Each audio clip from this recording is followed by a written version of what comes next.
नमस्कार दोस्तों, क्राइम तक में आप सबका स्वागत है। मैं हूं सुप्रतिम बैनर्जी। चंडीगढ़ के पास एक और शहर है मोहाली। आप सबने नाम ज़रूर सुना होगा क्योंकि मोहाली में बहुत मशहूर बड़ा क्रिकेट स्टेडियम है और यहाँ पर इंटरनेशनल मैचेस अक्सर होते रहते हैं। इसके अलावा भी और कई खूबियाँ हैं। मोहाली के साथ ही एक और जगह है पंचकुला। तो ये सारे शहर आसपास हैं। इसी मोहाली शहर का ये वाक़या है। यहाँ एक रिटायर्ड कॉलेज प्रिंसिपल रहा करते थे जिनका नाम है अमरजीत सिंह सिहाग। अमरजीत सिंह सिहाग मूल रूप से हरियाणा के सिरसा के रहने वाले थे और सिरसा में भी एक जगह है ऐलानाबाद। वहाँ पर एक कॉलेज के प्रिंसिपल के तौर पर इन्होंने काम किया लंबे समय तक और फिर वहाँ से रिटायर हुए और उन्होंने एक नए कॉलेज की शुरुआत भी की थी। तो एजुकेशनल बैकग्राउंड से इनका ताल्लुक था, लेकिन इसके साथ साथ वो प्रॉपर्टी का भी काम किया करते थे और उनके पास अच्छी खासी ज़मीन जायदाद भी थी। कभी वो सिरसा में रहते थे और कभी मोहाली में रहा करते थे। तो मोहाली में जहाँ वो रहते थे, घर के पास से 3 जुलाई 2025 यानी इसी साल को 3 जुलाई 2025 को वो अपने घर के बाहर से कहीं गायब हो गए और बहुत मिस्टीरियस तरीके से, बहुत रहस्यमयी तरीके से उनकी गुमशुदगी हुई। घर के बाहर वो कुछ लोगों के साथ खड़े होकर बातचीत कर रहे थे, फिर उनकी गाड़ी में बैठे और फिर वहाँ से किसी गुमनाम जगह के लिए निकल गए। कहाँ गए, कब लौटेंगे, अभी किस हाल में है, किसी को कुछ नहीं पता था। शाम को 4 बजे के आसपास उनकी अपनी पत्नी से एक बार नॉर्मल बातचीत हुई थी फ़ोन पर और इसके बाद फिर वो 4 से लेकर 7 बजे तक 3 घंटे तक उनका कोई वेयरअबाउट्स किसी को पता नहीं था। 7 बजे उनका एक फ़ोन अपने घर के हाउस हेल्प के पास आया, यानी घरेलू कामगार जो उनके यहाँ नौकरी करता है उसके पास आया, दुनीराम के पास। और सिहाग साहब रिटायर्ड प्रिंसिपल ने दुनीराम से ये कहा कि एक काम करो, घर में जो 30-40 लाख रुपए हैं जो भी पड़े हुए हैं सब एक जगह इकट्ठा कर लो और मोहाली के सेक्टर 88 आने की तैयारी करो, मैं तुम्हें एग्जैक्ट लोकेशन बताऊंगा।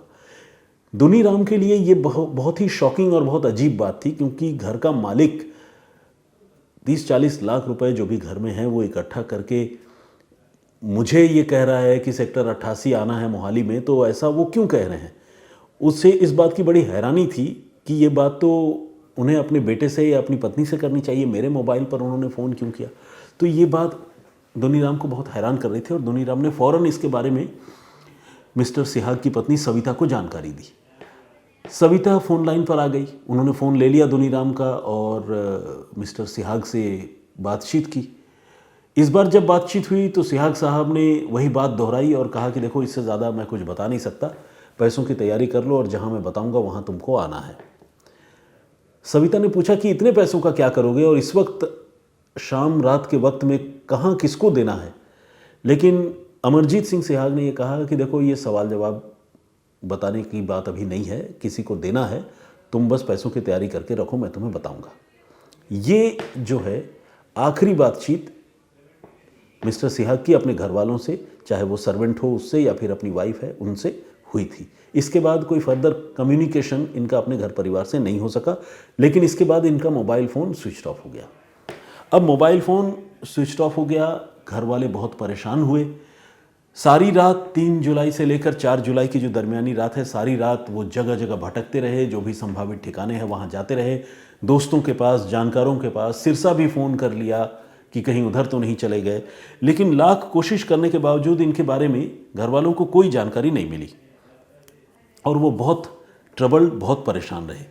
4 जुलाई को जो इनके बेटे हैं राहुल, उन्होंने लोकल पुलिस स्टेशन में इस सिलसिले में रिपोर्ट दर्ज करवाई और रिपोर्ट दर्ज करवाने के साथ ही राहुल ने यह भी कहा कि हमें ये डर लग रहा है कि कहीं हमारे पिता का किसी ने अपहरण ना कर लिया हो, क्योंकि हमारे पिता ने कभी भी फाइनेंशियल ट्रांजैक्शन, बिजनेस, इन सारी चीज़ों को लेकर हम लोगों से कोई कम्युनिकेशन नहीं किया और हमें कभी लूप में नहीं रखा और हमें बताया नहीं कि किसको कितने पैसे देने हैं, क्या करना है। वो अपना बिजनेस अलग करते थे, यही मतलब उनकी आदत थी।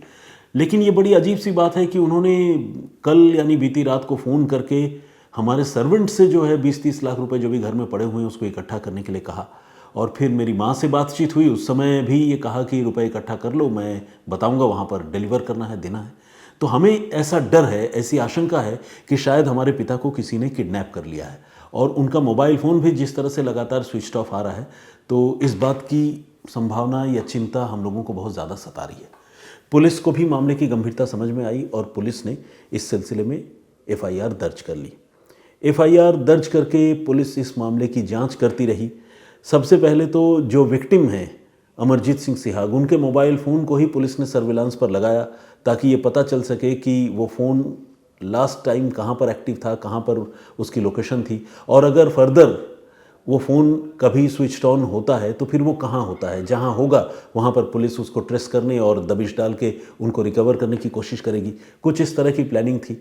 साथ ही पुलिस ये भी देखना चाहती थी कि अमरजीत सिंह सिहाग के साथ जो भी 2-3 लोग रहे होंगे, जिनके साथ वो गए होंगे, उन लोगों का फ़ोन नंबर क्या है और वो लोग अमरजीत सिहाग को अपने साथ कहाँ लेकर गए हैं। ये सारे सवाल जो है पुलिस के मन में थे और पुलिस टोटल टेक्निकल इन्वेस्टिगेशन में लगी हुई थी।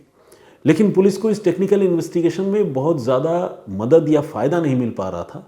उसकी वजह ये थी कि एक तो अमरजीत सिहाग का फ़ोन ऑफ था और दूसरा उनके साथ जो भी लोग थे उनके भी मोबाइल नंबरों का कोई पता नहीं चल रहा था। आमतौर पर जब पुलिस डंप डेटा कलेक्ट करती है तो एक जगह पर एक्टिव कुछ मोबाइल नंबर्स को पुलिस ट्रेस करती है, उसके बारे में पता करती है। अब सपोज़ अमरजीत सिंह सिहाग कहीं गाड़ी से जा रहे हैं, उनको कोई लेकर जा रहा है और अगर उनका मोबाइल फ़ोन एक्टिव है तो वो अलग अलग टावरों पर उनकी लोकेशन जो है वो मूव होती हुई दिखाई देगी। अब उनके साथ जो दूसरे लोग हैं, अगर उनके पास भी मोबाइल फ़ोन है तो उनके मोबाइल फ़ोन के भी सेम टावर्स ऑलमोस्ट तकरीबन वही नज़र आएंगे और उनका मूवमेंट भी सेम डायरेक्शन पर दिखेगा। लेकिन यहाँ दिक्कत ये थी कि अमरजीत सिंह सिहाग का मोबाइल फ़ोन तो स्विच ऑफ हो चुका था बीच रास्ते में और उनके साथ कोई और मोबाइल फ़ोन जो है ट्रैवल करता हुआ लोकेशन बाय लोकेशन नज़र नहीं आ रहा था। तो यहाँ पर पुलिस का इन्वेस्टिगेशन जो है एक डेड एंड की तरफ चला गया और पुलिस लाख कोशिश करने के बावजूद टेक्निकली इस मामले को सुलझाने में कामयाब नहीं हो पा रही थी। इस बीच 3 से 4 दिनों का वक्त गुजर गया और 7 तारीख को 7 जुलाई 2025 को बहुत ही दुखद, बहुत ही अफसोसनाक खबर पुलिस को मिली। पंचकुला पुलिस ने अपने इलाके में एक लाश, लावारिस लाश के पड़े होने की खबर मोहाली पुलिस को दी और बताया कि मोरनी हिल्स का जो इलाका है उसके जंगलों में उन्होंने एक लाश बरामद की है। मोहाली पुलिस चूंकि अमरजीत सिंह सिहाग की तलाश में लगी हुई थी तो मोहाली पुलिस को जब इसका पता चला तो लाश का हुलिया और एज वगैरह के बारे में पुलिस ने पहले फ़ोन पर ही पता किया, तो पंचकुला पुलिस ने उसकी जानकारी दी। अब मोहाली पुलिस जो है वो भी सोच में पड़ गई कि कहीं ऐसा ना हो कि ये लाश जो है अमरजीत सिहाग का ही हो। पुलिस की एक टीम फ़ौरन मौके पर पहुंची और जो भी हुलिया और जो भी जानकारी उनके बारे में दी गई थी, ठीक वैसी ही एक लाश मोरनी हिल्स के जंगलों में पड़ी हुई पुलिस को मिली और लाश जो है काफ़ी पुरानी हो चुकी थी और हालत उस लाश की ख़राब थी, जिसे देखकर एक बात तकरीबन क्लियर लग रहा था कि शायद अमरजीत सिंह सिहाग की हत्या 3 या 4 जुलाई के आसपास ही कर दी गई होगी। तभी 7 जुलाई तक जब ये बॉडी बरामद हुई तब तक उसकी हालत इतनी ख़राब हो चुकी है। लेकिन अमरजीत सिहाग का कत्ल किसने किया, क्यों किया, ये सारे सवाल जो है अपनी जगह पर थे। इस बीच मोहाली पुलिस ने सिहाग परिवार को भी इसके बारे में जानकारी दी और बताया कि एक बार आकर आप लोग आइडेंटिफाई कर लीजिए, अगर ये बॉडी आपके फैमिली मेम्बर की है तो आप देखिए, पोस्टमार्टम वगैरह के बाद हम आपको हैंड ओवर करेंगे। तो घर वाले जब पहुँचे और उन्होंने जब लाश देखी तो उनकी हालत ख़राब हो गई। वो बुरी तरह से रोने लगे और ऑब्वियस सी बात है तभी रो रहे थे जब ये लाश जो है अमरजीत सिंह सिहाग की ही थी और उन्हें जो है गोली मारी गई थी, गोली मारकर उनकी हत्या की गई थी। ये भी जो है एविडेंट था क्योंकि डेड बॉडी पर गोली के निशान मौजूद थे। अब पुलिस ने इस मामले में, पहले तो किडनैपिंग का केस था, अब पुलिस ने इस मामले को मर्डर के मामले में कन्वर्ट कर दिया और पुलिस इस मामले की जांच करती रही। इस बीच 3 जुलाई को जिस दिन वो गायब हुए थे तब से लेकर 7 जुलाई तक पुलिस वाले लगातार अमरजीत सिहाग को ढूंढ रहे थे, घर वाले भी ढूंढ रहे थे। घर वाले पुलिस के पास जा रहे थे, घर वालों के साथ साथ जो आसपास के जानने वाले हैं, नाते रिश्तेदार हैं, वो सारे लोग भी जा रहे थे। यहाँ तक कि अमरजीत सिंह सिहाग जिस इमारत में, जिस बिल्डिंग में रहते थे उसके एक फ्लोर पर उन्होंने 2 प्रॉपर्टी डीलर्स को एक ऑफिस दे रखा था किराए पर। वो लोग भी इस चीज़ से दुखी थे और वो लोग भी लगातार जो है अमरजीत सिहाग को ढूंढने में घर वालों की मदद कर रहे थे। कई बार पुलिस के पास भी गए, सारी बातें बताते रहे कि भाई कब आए, कब गए, लास्ट मुलाकात कब हुई। तो इस तरह से पुलिस इस मामले की लगातार छानबीन कर रही थी, लेकिन किडनैपिंग से मामला मर्डर के केस में कन्वर्ट हो गया। लेकिन पुलिस को इस मामले में शुरुआती 4-5 दिनों में कोई लीड नहीं मिली। लेकिन इसके बाद पुलिस ने मोबाइल फ़ोन और दूसरे टेक्निकल तरीकों को ढूंढने के बाद जब पुलिस थक गई तो पुलिस ने सीसीटीवी फुटेज को भी एग्जामिन करना शुरू किया। हालांकि मैं आपको एक बात बताऊं कि सीसीटीवी फुटेज पुलिस पहले भी एग्जामिन कर रही थी, लेकिन एग्जैक्टली घर में जिस जगह से, घर के पास से जिस जगह से वो मूव कर रहे थे, वहाँ पर कोई सीसीटीवी फुटेज में उनकी मूवमेंट या उनकी तस्वीर या कोई गाड़ी ऐसी सस्पेक्टेड पुलिस को नज़र नहीं आई। लेकिन जब पुलिस ने सीसीटीवी फुटेज को स्कैन करने का दायरा जब बड़ा किया, वाइड किया, तो पुलिस को किसी दूसरे इलाके में एक इनोवा कार में अमरजीत सिंह सिहाग बैठे हुए नजर आए। पुलिस को पहले शक हुआ कि ये पता नहीं वही है या नहीं, लेकिन बाद में पुलिस ने जब वेरीफाई किया तो देखा कि हाँ, ये उन्हीं की तस्वीर है। अब ये इनोवा कार किसकी थी, पुलिस को ये पता लगाना था और साथ ही ये भी पता लगाना था कि इस इनोवा कार में अमरजीत सिहाग के साथ और कौन लोग हैं। अब पुलिस वालों ने अमरजीत सिंह सिहाग को एक इनोवा कार में देखने की बात भी कही और साथ ही कुछ और लोगों को इनोवा कार में देखने की बात कही और इनोवा कार की पहचान हो जाने की भी बात कही। घर वालों को जब ये बात बताई तो घर वालों का बिहेवियर तो नॉर्मल रहा, लेकिन 2 लोग ऐसे थे जिनके बिहेवियर और बॉडी लैंग्वेज में पुलिस को थोड़ा सा फ़र्क नज़र आया। और इसके साथ ही पुलिस को सीसीटीवी फुटेज में भी जो 1 या 2 संदिग्ध लोग और उस इनोवा कार में नज़र आ रहे थे, उन संदिग्ध लोगों से पुलिस ने, ये जो लोग थे घर वालों के मददगार के तौर पर, इनका हुलिया या इनकी बॉडी लैंग्वेज को पुलिस मिलान कर रही थी और पुलिस को ऐसा लग रहा था कि शायद घर वालों के साथ जो हमेशा साये की तरह मौजूद हैं, उनके मददगार हैं, इनमें से कोई लोग जो है वो अमरजीत सिंह सिहाग की गुमशुदगी और कत्ल में शामिल हो सकते हैं, क्योंकि सीसीटीवी फुटेज में जो तस्वीरें दिख रही हैं उस तरह के लोग ये भी नज़र आ रहे हैं। उसकी वजह ये थी कि सीसीटीवी फुटेज में सारी तस्वीरें बिल्कुल क्रिस्टल क्लियर नहीं थी, थोड़ी धुंधली सी थी, जिसकी वजह से पुलिस को आइडेंटिफाई करने में एग्जैक्टली थोड़ी दिक्कत हो रही थी। अब जिन लोगों के बॉडी लैंग्वेज पर पुलिस को शक हो रहा था, उसमें एक नाम था 24 साल के एक नौजवान विक्रम का, जो मूल रूप से सिरसा हरियाणा का ही रहने वाला था और ये जो अमरजीत सिंह सिहाग जिस जगह के रहने वाले हैं वहीं से उसका ताल्लुक था। और दूसरा उसका एक साथी था 40 साल का एक आदमी जिसका नाम है बलजिंदर सिंह। ये मलोट है पंजाब में, मुक्तसर ज़िले में, वहाँ का रहने वाला था। तो इन दोनों लोगों पर अब पुलिस को शक होने लगा। पुलिस ने अब इन दोनों लोगों से पूछताछ करने का फैसला किया और जब पुलिस ने इनसे सख्ती से पूछताछ की और ये बताया कि तुम लोगों की तस्वीरें और इनोवा कार से तुम लोगों का कनेक्शन और अमरजीत सिंह सिहाग के साथ लास्ट तुम लोगों की जो मौजूदगी है उसके एविडेंस पुलिस के पास हैं, तो ये लोग टूट गए। इन्होंने कहा कि हाँ, अमरजीत सिंह सिहाग की गुमशुदगी, किडनैपिंग और मर्डर में उन्हीं का हाथ है। बलजिंदर सिंह ने यह माना कि उसके पास एक लाइसेंसी रिवॉल्वर है जिससे उसने गोली मारकर पंचकुला के मोरनी हिल्स में अमरजीत सिंह सिहाग की 3 जुलाई की रात को ही हत्या कर दी थी और उनकी लाश को वहाँ फेंक दिया था। और उन्होंने ही अमरजीत सिंह सिहाग के मोबाइल फ़ोन से फोर्सफुली अमरजीत सिंह सिहाग के घर वालों को फ़ोन करके कुछ रुपए वसूलने की कोशिश की थी। लेकिन अमरजीत सिंह सिहाग ने अपने घर वालों से पहले तो बातचीत की, लेकिन इसके बाद वो और रुपए पैसे देने के लिए तैयार नहीं हुए और उन्होंने कहा कि वो ये रुपए पैसे देंगे नहीं। पहले वो मजबूरी में आकर या दबाव में आकर पहले उन्होंने घर वालों को फ़ोन कर दिया था, लेकिन बाद में वो रिलक्टेंट हो गए थे कि वो फिरौती के रकम नहीं देंगे चाहे जो भी हो जाए। असल में इस पूरे मामले में कुछ बिहाइंड स्टोरीज है जो आपको जानना चाहिए। ये जो विक्रम और बलजिंदर है, ये दोनों प्रॉपर्टी डीलर्स हैं और दोनों जो है वहीं मोहाली में प्रॉपर्टी डीलिंग का काम करते हैं और अमरजीत के ही मकान के एक माले में इन्होंने अपना दफ्तर खोल रखा है। विक्रम 24 साल का जो लड़का है उसे अमरजीत सिंह सिहाग अपने बेटे की तरह मानते थे और उस पर बहुत भरोसा करते थे और चूंकि उसका ताल्लुक भी हरियाणा से था तो एक इमोशनल अटैचमेंट भी विक्रम के साथ अमरजीत सिहाग का था। और विक्रम के कहने पर ही विक्रम और बलजिंदर सिंह को उन्होंने तकरीबन 1.5 करोड़ रुपए किसी प्रॉपर्टी की डीलिंग के लिए, खरीद फरोख्त के लिए दे रखे थे। अब ये 1.5 करोड़ रुपए ये दोनों अमरजीत को वापस नहीं लौटाना चाहते थे। एक तो ये मोटिव या ये इंटेंशन था कि वो अमरजीत को पैसे वापस नहीं लौटाएंगे और दूसरा इंटेंशन ये था कि अमरजीत से कुछ और पैसे किडनैप करके हड़प लिए जाएंगे और इसी, इंग्लिश में एक वर्ड है नेफेरियस डिज़ाइन, इसी शातिराना प्लानिंग के तहत इन दोनों ने मिलकर अमरजीत सिहाग को किडनैप करने का फैसला किया और किडनैप करने के बाद इनका इरादा था कि कुछ पैसे वसूलेंगे और फिर हत्या भी कर देंगे ताकि रुपए पैसे वापस न देने पड़े और एक्स्ट्रा मनी भी मिल जाए। लेकिन एक्स्ट्रा मनी का जो प्लान है वो अमरजीत सिंह सिहाग के अड़ जाने की वजह से पूरा नहीं हो पाया और गुस्से में आकर उन्होंने अमरजीत सिंह सिहाग की हत्या पहले ही 3 जुलाई की रात को ही कर दी। इस तरह से अमरजीत सिंह सिहाग की हत्या करके वो 1.5 करोड़ रुपए लौटाने से भी बचना चाहते थे और एक तरह से देखा जाए तो वो बचे भी, लेकिन अब गिरफ्त में आ चुके हैं पुलिस की और पुलिस जो है उन्हें 1.5 करोड़ की बात तो छोड़िए, अब उन्हें सारी उम्र सलाखों के पीछे गुजारनी होगी क्योंकि कत्ल के मामले में जुर्म साबित होने पर आजीवन कारावास की सज़ा तो होती ही है। तो इन दोनों लोगों को पुलिस ने अरेस्ट कर लिया है और ये वो लोग हैं जो अमरजीत सिहाग के साथ जो है हमेशा उठते बैठते थे, मिलते जुलते थे। इनके बिल्डिंग में ही उन्होंने ऑफिस खोल रखा था और जब सिहाग गायब हुए, ये हत्या करने के बाद वापस आने के बाद उनके परिवार वालों के साथ थाना पुलिस चक्कर लगाते रहे लगातार और लगातार विजिबल रहे, पुलिस की मौजूदगी में आंखों के सामने रहे और पुलिस वालों से भी बात करते रहे कि सिहाग साहब कहाँ हैं, क्या है। लेकिन इन्होंने कभी ये महसूस नहीं होने दिया कि इन्होंने ही जो है अमरजीत सिहाग का कत्ल किया है।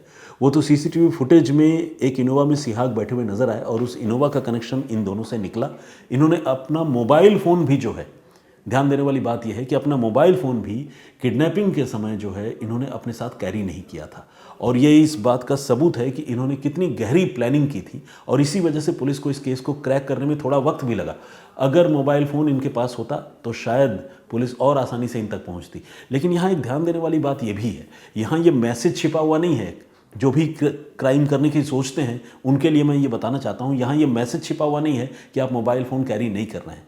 आप अगर मोबाइल फ़ोन कैरी नहीं करते हैं तो आप और जल्दी पुलिस की निगाहों में आते हैं। उसकी वजह क्या है? क्योंकि अक्सर हम सारे लोग मोबाइल फ़ोन लेकर दिन भर रात भर घूमते रहते हैं, लेकिन अगर ऐसे में कोई आदमी अपना मोबाइल फ़ोन कहीं छोड़ कर चला जाए तो आप समझ सकते हैं कि वो छोड़ कर चला गया या मोबाइल फ़ोन स्विच ऑफ कर लिया, इस बात पर भी उस पर शक हो सकता है। तो इस मामले में चूंकि पुलिस को पता तो था नहीं कि लास्ट टाइम किसके साथ गए थे, तो इसीलिए इन पर पुलिस को शुरू में शक नहीं हुआ था। लेकिन जब सीसीटीवी फुटेज में अमरजीत सिंह सिहाग नजर आए उस इनोवा कार में जिसका कनेक्शन इन दोनों से निकला, फिर ये दोनों भी कुछ एक फुटेज में इनकी धुंधली सी तस्वीर पुलिस को नजर आई, तो फिर इस केस को सॉल्व करने में पुलिस को मदद मिल गई और पुलिस ने इन दोनों को गिरफ्तार कर लिया। इन दोनों ने अपना जुर्म कबूल कर लिया है। 1.5 करोड़ रुपए की प्रॉपर्टी के लिए जो इन्होंने पैसे लिए थे उस रुपए को हड़पने के लिए और किडनैपिंग करके और फिरौती वसूलने के इरादे से इन्होंने कत्ल की घटना को अंजाम दिया था। इस तरह की बात इन्होंने मानी है। तो ये था पूरा मामला एक रिटायर्ड प्रिंसिपल के किडनैपिंग और मर्डर का, जिसे पुलिस ने सक्सेसफुली सॉल्व किया, हरियाणा की मोहाली पुलिस ने। अब आइए जो प्रीवियस स्टोरी मैंने आप लोगों को सुनाई थी उस स्टोरी के बारे में कुछ जो आप लोगों ने कमेंट्स किए हैं, कुछ कमेंट्स पढ़ता हूँ और उसके बारे में कुछ चर्चा करता हूँ। स्टोरी गुजरात के सूरत से थी, जहाँ एक कारोबारी की हत्या उसी के एम्प्लॉय ने कर दी थी और बहुत ही ख़तरनाक तरीके से। उस कहानी पर बहुत सारे लोगों ने कमेंट्स किया है। ये कुछ कमेंट्स पढ़ते हैं। मुकेश वर्मा जी ने कमेंट किया, उन्होंने कहा है कि राम राम सर जी, जिसने नौकरी दी, पैसा दी, उसका ही मर्डर कर दिया, बहुत दुख हुआ। मुकेश वर्मा जी ने ये कहा है। तो एनीवे, हेमंत ने भी कमेंट किया है। उन्होंने कहा है कि जब उनको पता चला कि कौन कौन से लोग साथ में हैं, कौन काम कर रहे हैं, तभी उनको शक हो गया था कि कातिल जो है उन्हीं में से कोई एक हो सकता है। इसके अलावा योगा विथ विकास ने भी तकरीबन, एक आईडी है विकास दास की, उन्होंने भी तकरीबन वही कमेंट किया है। इसके अलावा मुकेश शर्मा जी का कमेंट है और उन्होंने ये लिखा है कि ऐसे लोगों पर कभी भी भरोसा नहीं करना चाहिए। गौरव वत्स ने भी कमेंट किया है, to help someone is even a sin, today's story teaches us this hard lesson. उन्होंने कहा है कि इस तरह की कहानियाँ जो है बहुत कड़ा सबक देती हैं। DS भक्ति नाम से एक आईडी है, वो राधे राधे विश करते हैं। मेरी ओर से भी आपको राधे राधे। रेगुलर हमारे लिसनर हैं, रेगुलर कमेंट भी करते हैं। आदित्य किशोर ने भी कमेंट किया और उन्होंने कहा है कि जब भी मैं कोई इस तरह की घटना बताऊं तो उसके साथ साल ज़रूर बताऊं। 12 जुलाई तो बताई, लेकिन ये नहीं बताया किस साल की घटना है, जिससे तारीख बताने का कोई मतलब नहीं रह जाता। आदित्य किशोर जी, मैं आपके इस सवाल का जवाब देना चाहता हूँ। एक तो जब हम 12 जुलाई बताते हैं और साल नहीं बताते हैं तो ये अंडरस्टूड सी बात है कि ये इसी साल की बात है। अगर किसी और साल की बात होगी तो ऑब्वियसली फिर साल बताऊंगा। और दूसरा ये कि 12 जुलाई मान लीजिए मैं बताऊं 2025, तो आप ये भी कह सकते हैं कि फिर आपने वार नहीं बताया, डे नहीं बताया। तो मेरे हिसाब से कुछ चीज़ें जो है अंडरस्टैंडेबल होती हैं और लेकिन चलिए फिर भी अगर आपने कहा है तो मैंने उस चीज़ को माइंड में रखा भी था, इसलिए आज भी मैंने जुलाई की कहानी सुनाई है तो मैंने बड़ा ज़ोर देकर 2025 बोला है। लेकिन ये एक अंडरस्टूड सी बात है, मतलब हम जब क्राइम की स्टोरीज़ फाइल भी करते हैं, मान लीजिए जैसे मैं आज तक में काम करता हूँ तो उसमें जब स्टोरीज स्क्रिप्ट में हम लिखते हैं तो अगर इस साल की घटना होती है तो इस साल की बात नहीं लिखते हैं, बहुत पुरानी बात हो या किसी और साल की बात हो तो उसका जिक्र करना, मेंशन करना बनता है। तो एनीवे, और शिव शुक्ला जी ने ये लिखा है कि मुझे तो लगता है कि कभी कभी स्टोरी का ऑथेंटिकेशन आप गूगल से पता ना कर ले इसलिए ईयर नहीं बताते होंगे। नहीं, ऐसा कोई रीज़न नहीं है, गूगल से आप पता कर भी लेंगे तो मुझे कौन सा नुकसान होना है। मतलब आजकल सारी चीज़ें जो मैं आप लोगों के सामने पेश करता हूँ वो पब्लिक डोमेन में मौजूद हैं। आज जो स्टोरी मैंने आप लोगों को सुनाई है, बताई है, अगर आप रिसर्च करेंगे तो वो सब कुछ आपको दिखेगा। तो कुछ भी मतलब छिपाने वाली या कोई सीक्रेट इन्फॉर्मेशन मेरे पास नहीं है। निखिल ने कमेंट किया है, ये जबलपुर के रहने वाले हैं और इन्होंने ये लिखा है कि I am addicted of your stories, इन्होंने ऐसा लिखा है। मुकेश शर्मा जी ने कमेंट किया है और इन्होंने ये कहा है कि हत्या करना एक अपराधी के लिए मामूली सी बात होती है लेकिन समाज को इसकी बड़ी कीमत चुकानी पड़ती है। बिल्कुल आपने सही कहा।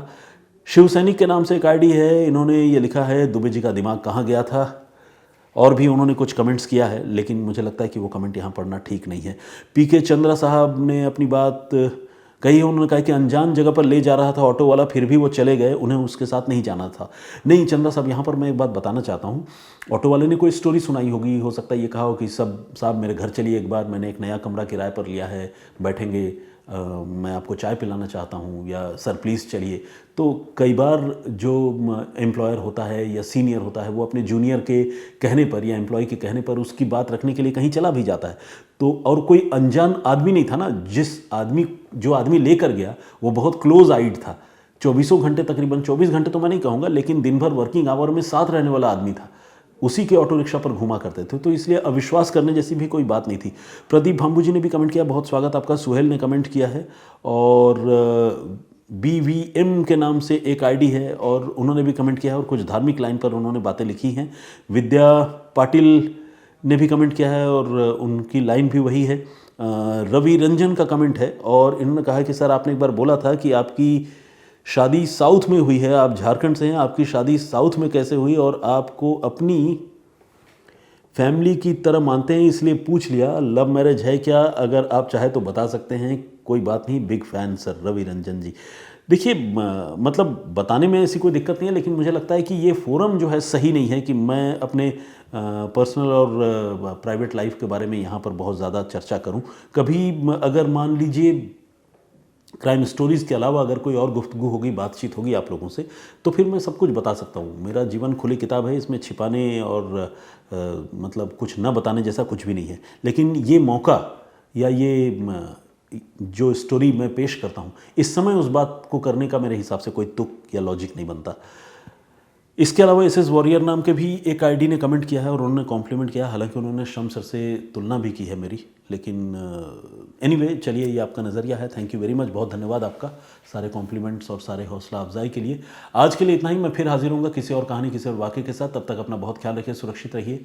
जय हिंद, जय भारत।